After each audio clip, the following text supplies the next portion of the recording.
Novinar Večera Igor Selan je namreč na družbenem omrežju Facebook javno objavil svoje mnenje, kjer je zanikal vlogo občine pri prihodu kitajskega kapitala v Maribor in potovanje občinske delegacije na Kitajsko označil kot turizem. Direktor občinske uprave magister Simon Štrancar je za našo televizijo njegovo izjavo demantiral. Da tuji investitorji sami dostopajo do nas preko te platforme.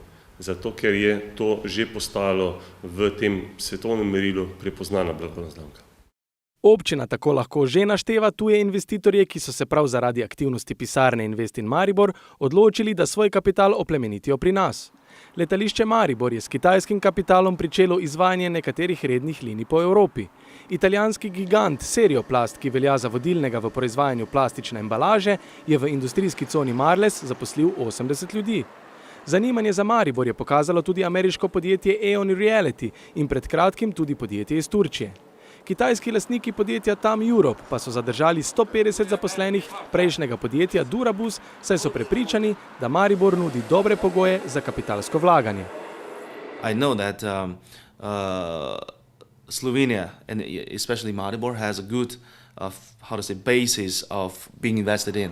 Zato ne čudi, da as a Chinese I would expect more investors to come to Maribor. Tudi direktor Aerodroma Maribor je prepričan, da je prihod kitajskega kapitala v mariborsko letališče posledica občinskih prizadevanj. Absolutno mislim, da so poteze občine bile tiste bistvene za privabljanje kitajskih investitorjev, za prikaz investicijskih možnosti kitajskih investitorjev v mariborskem prostoru.